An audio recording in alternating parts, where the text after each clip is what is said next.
Vamos a continuar con la tercera ponente de esta mesa, que es María del Camino Fernández Jiménez. Su participación será virtual. Ella es de la UNED de Madrid y nos presentará la sentencia en el procedimiento inquisitorial. Adelante, María del Camino. Hola, desde el otro lado del Atlántico y desde España, buenas tardes y buenos días a los conferenciantes y a los asistentes que están en México. Antes de comenzar mi intervención, pues me gustaría dar las gracias al profesor don Fernando Charamitaro por su invitación a este congreso Inquisición e Imperio Español, España, Italia, Flandes, Indias. De igual manera, también me gustaría saludar a la moderadora de esta mesa, doña Carolina Llevet, y a la profesora Erlinda Ruiz, que tuve pues el gusto de conocer junto al profesor Charamitaro el pasado mes de mayo en un congreso o en un simposio internacional de Inquisición que se celebró en Madrid. En estos minutos de los que yo dispongo, pues voy a hacer una breve aclaración sobre el tema de mi ponencia, que es sobre la sentencia en el procedimiento inquisitorial. Partimos, por tanto, de un escenario, la Inquisición española y un tribunal, el del Santo Oficio, que forma parte de la Administración de Justicia. El delito que persigue es la herejía y su castigo se regula por un derecho inquisitorial penal distinto del derecho penal ordinario, por lo que estamos pues ante un derecho especial dentro del derecho penal de la época, un derecho fundamentado en la doctrina jurídica y en la práctica judicial, con un ordenamiento jurídico con pocas leyes, las instrucciones antiguas y nuevas, los tratados de los juristas, de tal forma que todos aquellos asuntos que no se podían resolver a través de estos documentos se regían por el derecho penal general, pero siempre y cuando no fuesen contrarios a las directrices propias del proceso inquisitorial. Entonces, cabe preguntarnos, o al menos me pregunto yo, ¿cómo fue ese procedimiento inquisitorial en la Inquisición española?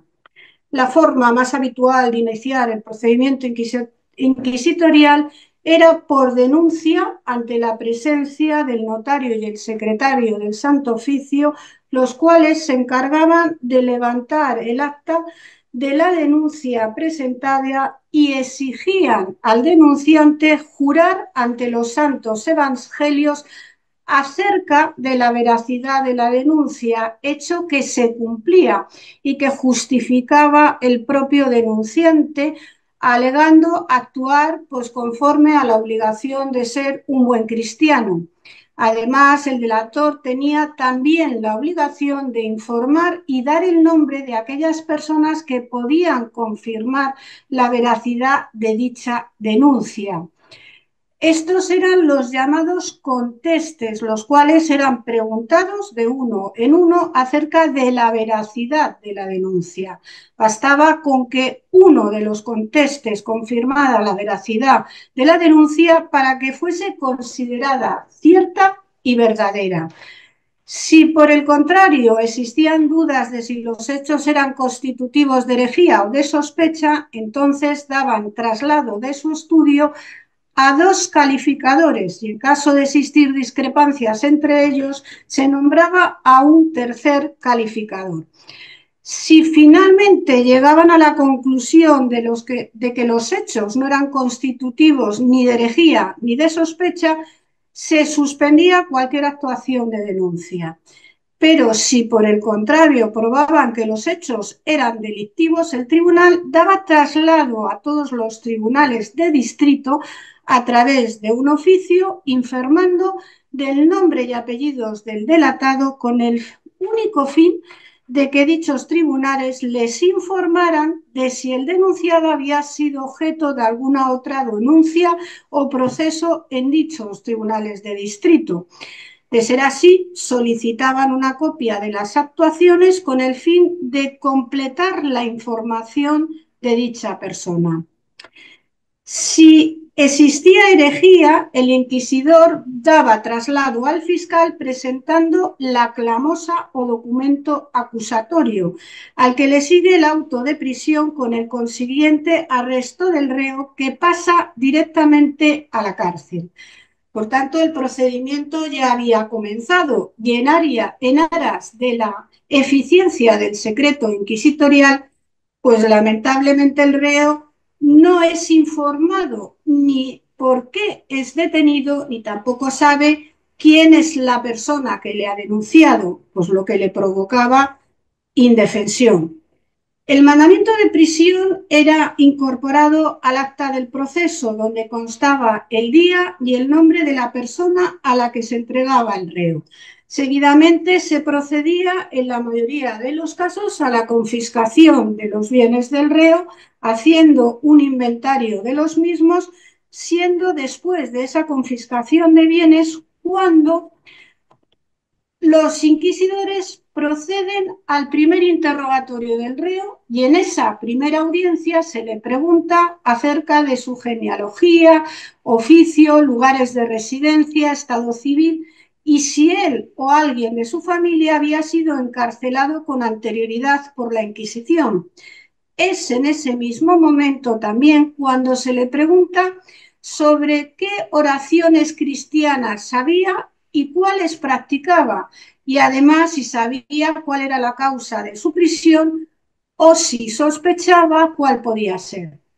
Esto colocaba al acusado pues una situación difícil, pues si era inocente, pues debía hacer creíble su inocencia o bien confesar cosas de las que no se le estaba acusando.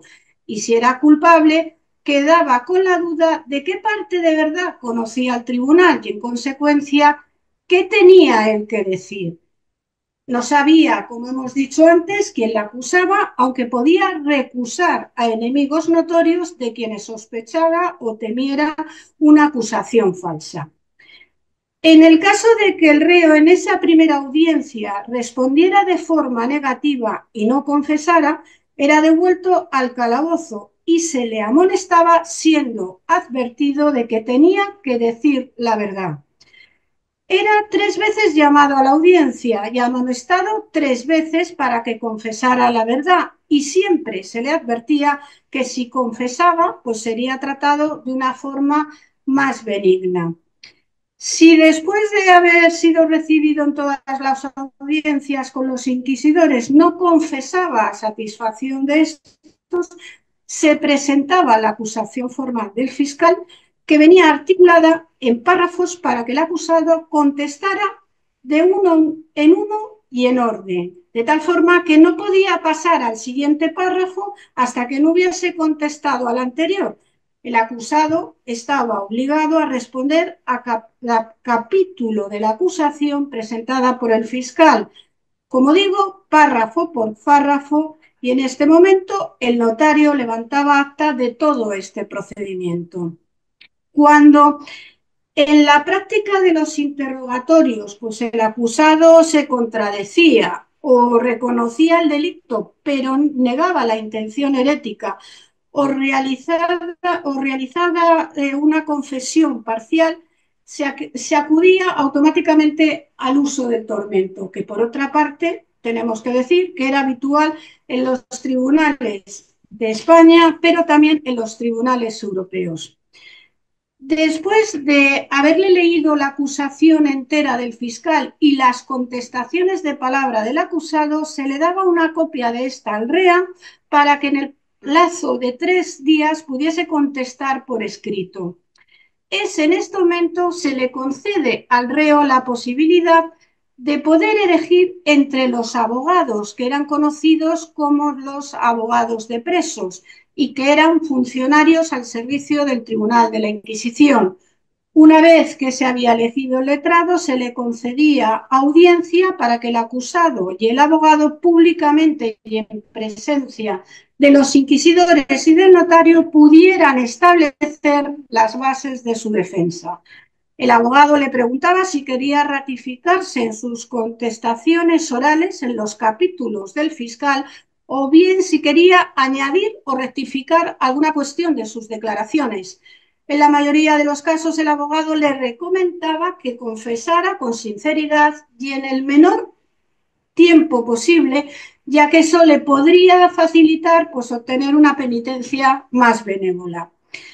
Realmente poco o nada podía hacer el abogado por su acusado, ya que el letrado no tenía conocimiento de la identidad, del demandante ni de los testigos de este, tampoco había escuchado sus declaraciones in situ y no les había podido interrogar y igualmente tampoco había podido asistir a las audiencias con su defendido, ni se le había permitido tener audiencia privada con él, a lo que se sumaba el juramento al que estaba obligado a realizar el abogado al ser elegido, consistente en actuar siempre en defensa de la fe católica y dejando de inmediato dicha defensa cuando tuviese conocimiento de la culpabilidad del acusado. Una vez realizada la audiencia entre el acusado y su abogado, se daba paso al periodo de prueba en el que el fiscal públicamente ante el tribunal le da traslado al reo de los testimonios que se tienen contra él. Es decir, se publica la declaración de testigos, pero no se da traslado de los nombres. El acusado tiene que contestar de palabra una a una las declaraciones o imputaciones contra él por parte de los testigos. A continuación, se le concede una audiencia para que el abogado y su defendido pudieran tomar sus decisiones ante la presencia de los inquisidores y del notario. Es en este momento procesal es cuando el acusado podía proponer sus pruebas, siempre después de que el fiscal hubiese presentado las suyas y el reo contestado a las mismas. Las pruebas que podía aportar el acusado eran dos. Una era el abono de testigos, que consistía en una lista que se presentaba a los inquisidores con el nombre de ciertas personas que serían los testigos del acusado, los cuales eran interrogados para que pudiesen declarar a su favor, pues alegando que era un buen cristiano, que su conducta y su vida era correcta y de acuerdo con los cánones de la fe católica. La segunda prueba era denominada tacha de testigos, que de la misma forma que la anterior era una lista que se presentaba al tribunal en la que aparecían pues una serie de nombres de personas que eran enemigos del reo. La intención del acusado era que los inquisidores no aceptaran como válidas dichas declaraciones de aquellas personas que habían declarado contra el acusado. Era complicado, ya que el acusado lo que tenía era que probar esa enemistad. Si alguna de las declaraciones procedía de algunas personas de esa lista y se había probado la enemistad manifiesta con el acusado, pues dicha declaración quedaba automáticamente sin validez jurídica. Una vez agotada esa fase probatoria, tanto por el fiscal como por el acusado, se procedía a una valoración de la situación por parte de los calificadores, cuya resolución se plasmaba a través de un informe. Después de esto, se daba paso a la llamada consulta de fe, que era el acto previo a la sentencia definitiva. Mientras que en el procedimiento inquisitorial existía uno o dos inquisidores cuando se produce el acto de pronunciar sentencia, se aumenta el número de miembros del tribunal. Por lo general, los tribunales estaban compuestos por dos inquisidores, pudiéndose nombrar más en aquellos tribunales de distrito más grandes, junto con el secretario y el fiscal. Aparece una nueva figura, que es el obispo, que es el juez ordinario en todas las causas de fe correspondientes a sus diócesis. Lo habitual es que no asistieran y lo hiciera un eclesiástico que lo representaba.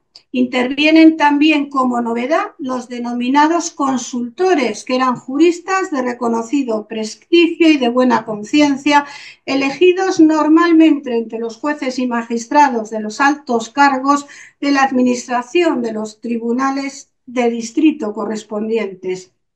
El número podía variar entre 1 y 3 consultores, de tal forma que los miembros que constituían la consulta de fe tenían un mínimo de 4 y un máximo de 5 o 6 jueces. El principio de equidad para dictar sentencia era algo que desde el primer momento quedó lo suficientemente claro. Para dictar sentencia era necesario que el voto de los inquisidores coincidiese, aunque el voto de los consultores o del delegado del obispo fuesen diferentes. Constituida la consulta de fe, se procedía por el inquisidor más antiguo a leer un resumen del proceso en el cual no aparecían los nombres ni de los testigos ni del acusado. Después de la lectura, el fiscal salía de la sala y a continuación se procedía a la votación de la sentencia por orden. Primero votaban los consultores, luego el delegado del obispo y por último los inquisidores. Si estos discrepaban entre sí, se consideraba que existía una discordia en la sentencia y tenía que ser elevada al Consejo de la Suprema y General Inquisición con el resumen del proceso que se había leído en público con el único fin de que se resolviera por el órgano superior. Si por el contrario los inquisidores estaban de acuerdo en la votación, se procedía a dictar sentencia y se podía ejecutar la misma, pero siempre y cuando que las penas fuesen leves. De ser graves, se tenía que consultar con el Consejo para que se ratificara la sentencia. Al finalizar el siglo XVII, era práctica habitual que todas las sentencias con penas leves o graves tenían que ser ratificadas por la Suprema. Dentro de las sentencias hablaré solo de las interlocutorias, que son aquellas que no se refieren al objeto principal del proceso, sino a cuestiones secundarias que tienen que ver con él. Aparecen siempre durante el proceso y antes que las definitivas. No hay muchas referencias de los autores de la época acerca de este tipo de sentencias, por tanto, estas sentencias interlocutorias se ocupan de cuestiones emergentes o incidentales desde el principio al fin en conexión con esa controversia principal. Se redactan por escrito, pero nunca absuelven o condenan al reo, ya que una vez comunicada a las partes debe ser ejecutada en su totalidad. Se puede revocar estas sentencias siempre, como es lógico, antes de que se proceda a la ejecución de las mismas. Y dentro de este tipo de sentencias estarían las sentencias de tormento y las sentencias de prueba. No voy a entrar en profundidad en las sentencias de tormento, simplemente decir que estas sentencias imponen la tortura como un elemento de prueba, no como un castigo impuesto para resolver el proceso. Nada más lejos de la realidad, por lo que son sentencias interlocutorias. En cuanto a la sentencia de prueba, pues al igual que las sentencias de tormento, reflejan su carácter interlocutorio porque no resuelven la cuestión principal del proceso ni imponen pena alguna al ser dictadas. Su origen y característica principal consiste en que el fiscal solicita del tribunal que las declaraciones del acusado fueran sometidas a prueba. Esta petición demostraba la disconformidad con las confesiones, ya que en ellas el acusado pues no reconocía los hechos que le imputaban pues por serle perjudiciales. Por tanto, es una sentencia que se encuentra dentro del proceso y antes de pronunciar sentencia definitiva. Por eso aparece en el momento mismo que los inquisidores dan por concluida la causa y ordenan recibir la prueba de las declaraciones de las partes, tanto las del fiscal como las del reo, y una vez que habían recibido la sentencia de prueba, podían declarar lo que considerasen oportuno. El fiscal normalmente daba a conocer las declaraciones de los testigos, así como todas las pruebas que habían sido obtenidas durante el transcurso del proceso por medio de registros y escrituras del Santo Oficio. Pedía que fuesen examinados los contestes y que, por supuesto, ratificasen sus declaraciones siguiendo la forma establecida por el derecho. El reo podía manifestar lo que considerase oportuno, como hemos dicho anteriormente. En estas sentencias de prueba, al tribunal se le permite establecer un periodo de tiempo para recibir la prueba de las partes, por lo que se ha podido distinguir entre las sentencias con término de las sentencias sin término, es decir, las sentencias de prueba con término y las sentencias de prueba sin término. Estas últimas son aquellas en las que el tribunal no establece ningún plazo para que las partes, acusado y fiscal, conozcan y respondan a lo alegado por los testigos de la otra parte. De esta manera, la prueba se recibe de inmediato. Normalmente estas sentencias se aplicaban en los casos de herejía. Las sentencias de prueba con término, el tribunal impone un plazo a ambas partes para la recepción de la prueba y en este tipo de sentencias eran más frecuentes en aquellas causas de sospecha de herejía o incluso en aquellas causas no heréticas. Para terminar, porque no me quiero alargar, y en líneas generales podemos decir que el Santo Oficio estableció un control estrecho de las actuaciones judiciales, obligando a los inquisidores a que anualmente elaboraran un informe de toda la actividad judicial desarrollada durante el año y la presentaran a la Suprema. El Consejo hacía un estudio detallado de dicho informe e incluso hacía anotaciones al margen que podían reflejar que determinadas actuaciones pues fuesen de dudosa legalidad con el fin de que los inquisidores tuvieran conciencia de sus buenas o de sus malas decisiones. Algunas de estas observaciones eran remitidas a los tribunales de distrito con el fin de que tuvieran conciencia del comportamiento y de las represiones ejercidas por algunos de los miembros de algunos tribunales y para que supieran también cuando la normativa procesal pues no se había observado con el suficiente rigor que era lo que se requería. Esto era importante ya que esas valoraciones de la Suprema podían pues afectar, como es lógico, a los funcionarios de justicia y a su propia carrera profesional. Muchísimas gracias y encantada de haber participado en este Congreso de Inquisición. Buenas tardes. Muy bien, pues tenemos 5 minutos para algunas preguntas. Si alguien de aquí del público tiene alguna pregunta. Macarena, ¿me escuchas? Escucho. Sí, soy Roberto López Vela. Hola, Eh, Roberto. Hola, Macarena. Bueno, quería hacerte algunas reflexiones, algunos comentarios que me han surgido a propósito de tu intervención.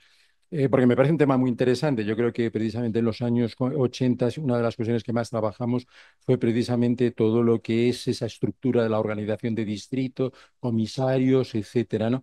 Y yo creo que desde entonces, bueno, pues habría bastantes más cosas que señalar. En realidad, toda la estructura de comisarios y yo creo que gran parte de la organización de distrito es un resultado del proceso a Bartolomé Carranza, ¿eh? Es decir, a lo que es las acusaciones de herejía contra un arzobispo que cuenta con una estructura, el arzobispo de Toledo, ni más ni menos, que cuenta con toda una red bastante importante, ¿no? Y desde luego a partir de ahí es cuando comienza a surgir toda una estructura de comisarios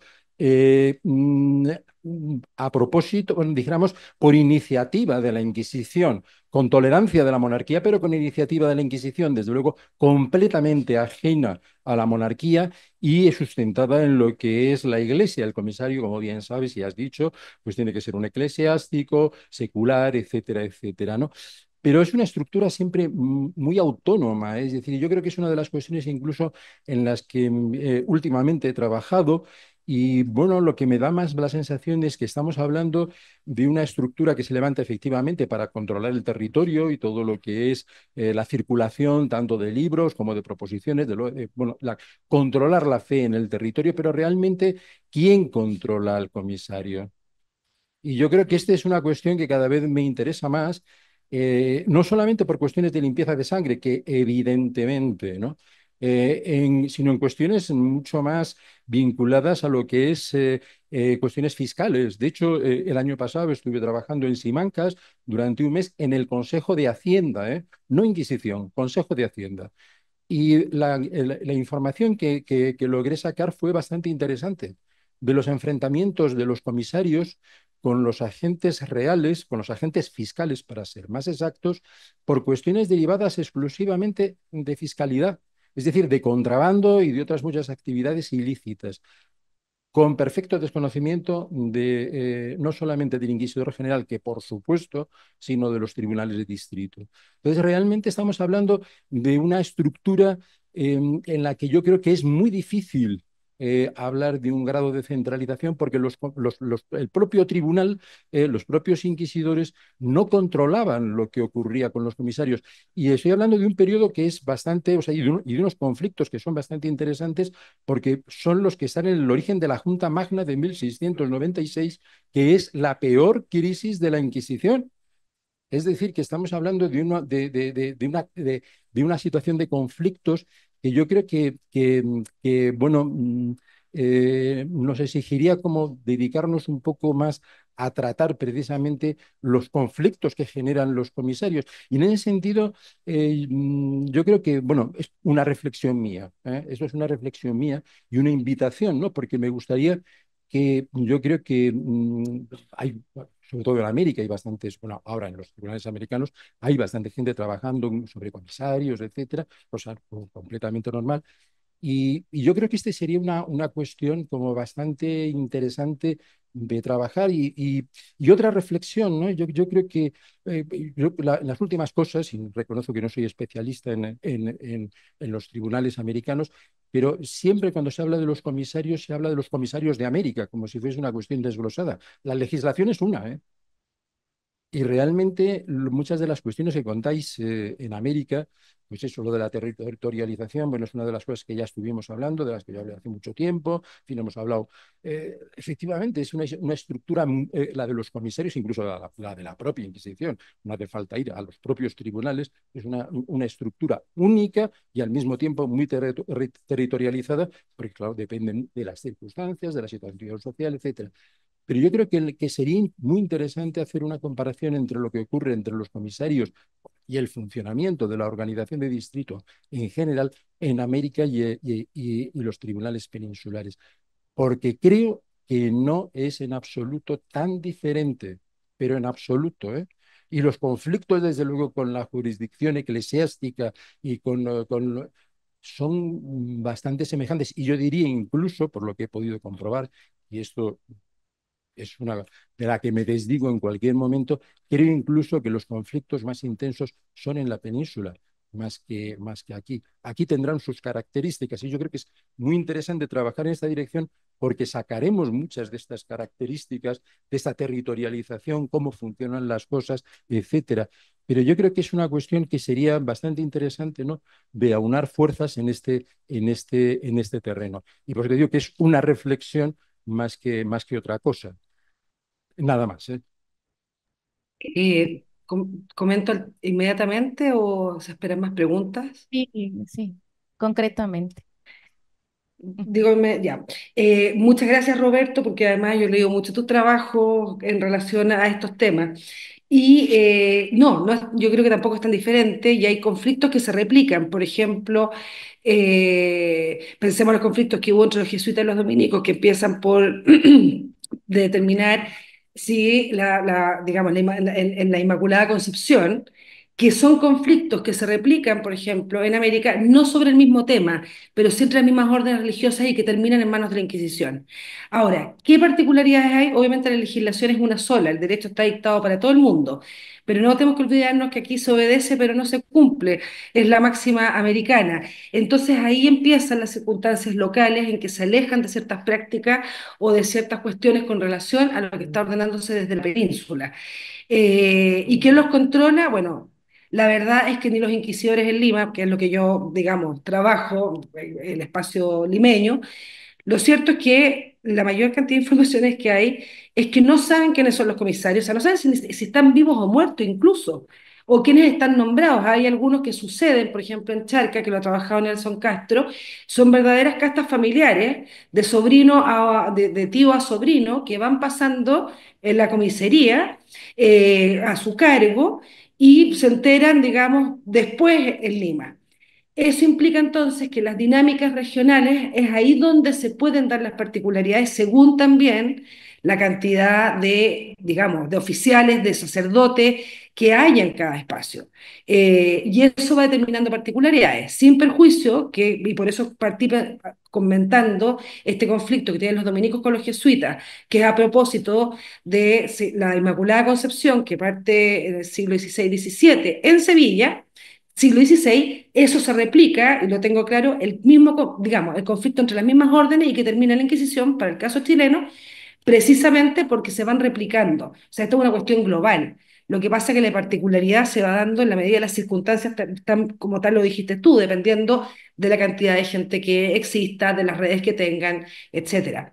Y el control, la verdad que muchas veces no son controlados, tal vez ahí empieza el papel de los obispos, me parece que es bien clave. eh, en cuanto a cuál es su relación que tienen con los comisarios. De hecho, Gaspar de Villarroel, en Los Cuchillos, señala en uno de sus capítulos que con los inquisidores no tiene problemas, que anda estupendo, pero con los comisarios tiene muchos, digamos, reparos, precisamente por el descontrol y además porque él tuvo problemas con el comisario de Santiago de Chile en su minuto. Y hubo un proceso penal, etcétera, en su contra. Entonces, evidentemente, el tema del control de los comisarios es complejo en cuanto a que hay que ver quién lo hace. Mi primera, digamos, lectura es que Lima muchas veces desconoce absolutamente lo que está pasando dentro de su distrito, o sea, qué está pasando en Charcas, qué está pasando en Trujillo, en Santiago de Chile, en el Tucumán, no tienen idea. Hay correspondencias que señalan que en 3 años no saben lo que está pasando en ese espacio. Entonces es muy curioso desde ahí. No sé si respondo a tu reflexión, pero te agradezco mucho, Roberto.